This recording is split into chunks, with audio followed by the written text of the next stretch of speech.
Hello, friends. This is Dave Hurwitz, executive editor at ClassicsToday.com, here with random reviews from the Overflow room.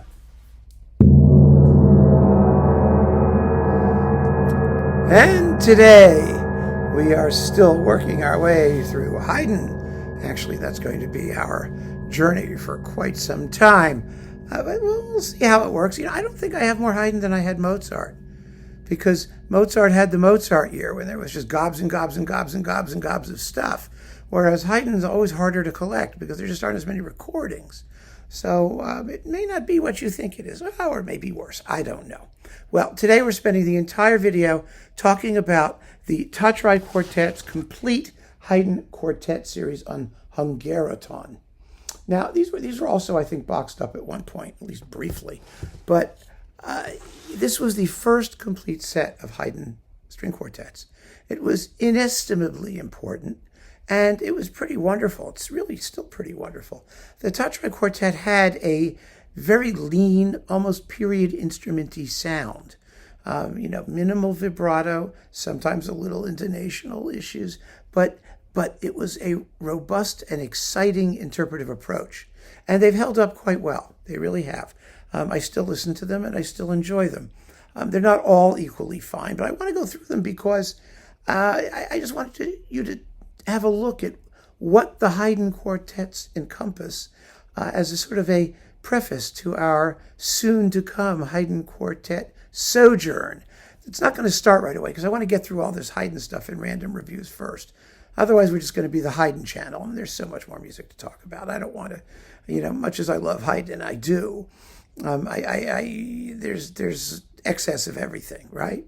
I mean, I'm the last person to complain about excess. I'm the poster child for excess when it comes to, record collecting and whatnot. But I do want to spend a lot of time on other things as well. So this is a nice place to sort of insert this. And there'll be lots more Haydn quartets as we go through Haydn in random reviews. So if we begin backwards with Opus 77, the Lobkowitz quartets. Now, these were the last two complete quartets that Haydn wrote. There's one incomplete quartet, Opus 103, and they are glorious. And the thing that's so cool about Haydn and the quartets is that we actually have them, unlike the symphonies.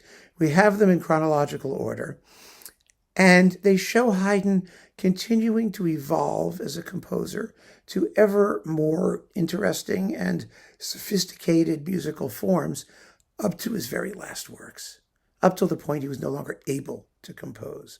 But as long as he was able, he was never going to repeat himself, and he was constantly working to do new and fabulous things. So I just make that point. You hear that in Opus 77, and these are very, very good performances. They're just lovely. Then we've got, this is the Seven Last Words. Just got stuck in here somewhere in the string quartet version. Now, I detest the string quartet version of that work. It's an orchestral piece. It should always be played as an orchestral piece.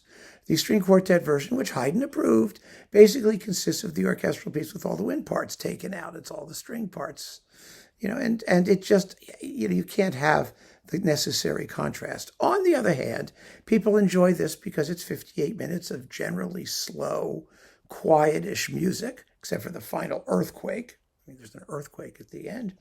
Actually, there's a lot of variety in the music, but a lot of that is lost when you play it only on a string quartet. So there it is. And it's like, if you want to experience the work, get the orchestral original, please. And then you can hear the quartet version. Lots of quartets like it because of its spiritual qualities. It's always been incredibly popular, and people will listen to the string quartet because stripping out all of the color and expressive emotional intensity makes it even more spiritual, right? Opus 76, the Erdődy quartets. This is the people who they got dedicated to, Mr. Hungarian Erdődy. These are great pieces. You've got the fifths. That's the D minor quartet, which has the Witches Minuet in it, which is fabulous. The Emperor Quartet is in here. Dawn, number 4. Really, really great works. And some of the slow movements, especially of numbers 5 and 6, are the coolest pieces of music. You want to hear spiritual. Listen to the slow movement of number 6. That is spiritual. It's amazing. It's written completely without key signature until the very, very end, because the music is just modulating constantly. It's a remarkable piece. So there's that one. Then we've got Opus 73, 74, 71, 74, pardon me. Here it is. This is maybe the weak point of this cycle, not because of the performances, but because of the sonics. There's something about Opus 71 and 74 that tends to throw string quartets for a loop.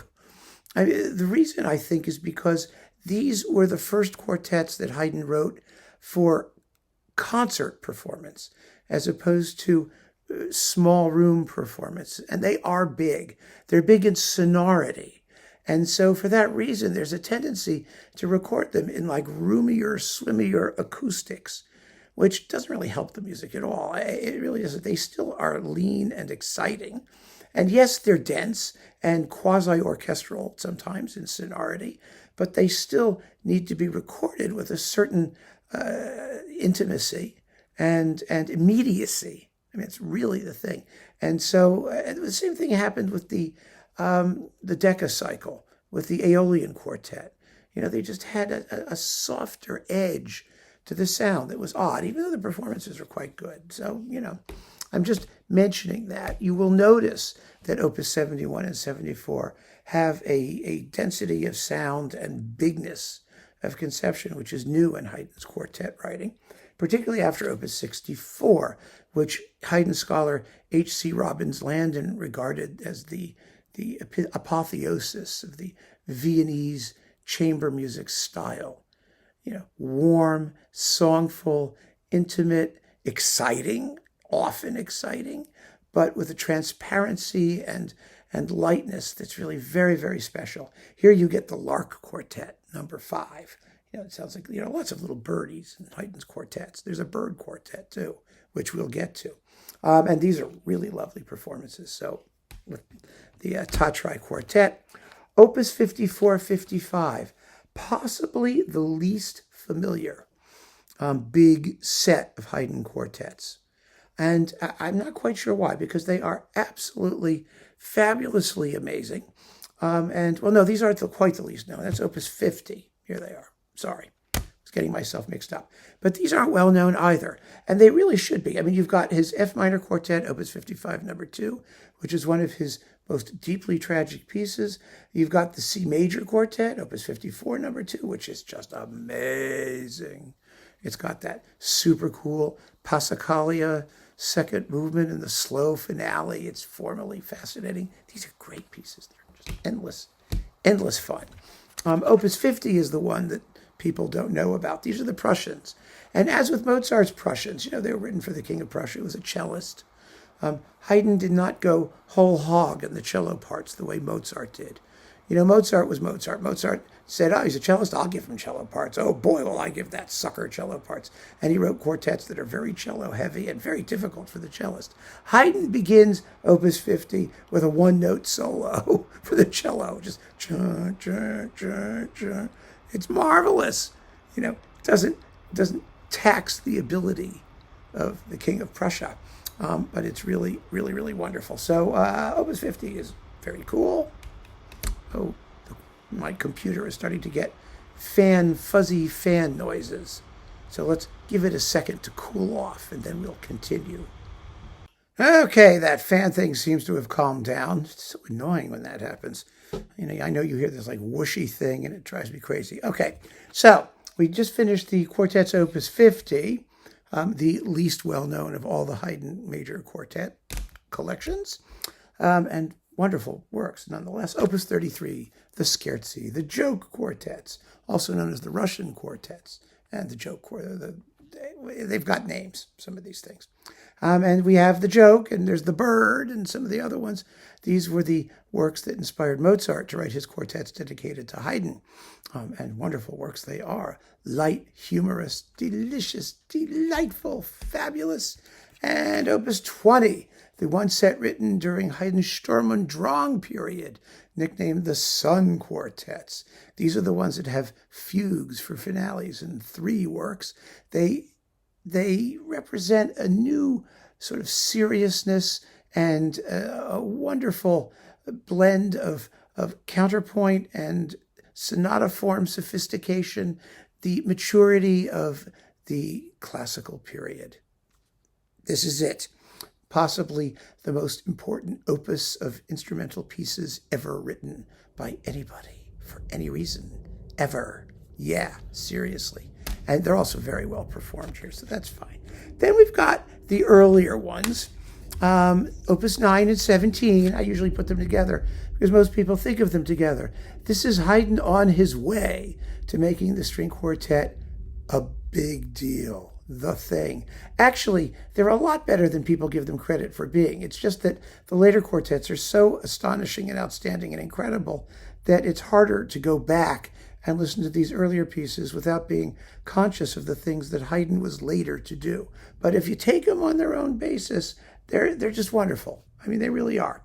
So that's these things. Let's put those there. And finally, the 10, and there are 10 of them, right? 1, 2, 3, 4, 5, 6, 7, 8, 9, 10, 11. Oh, yeah, 10.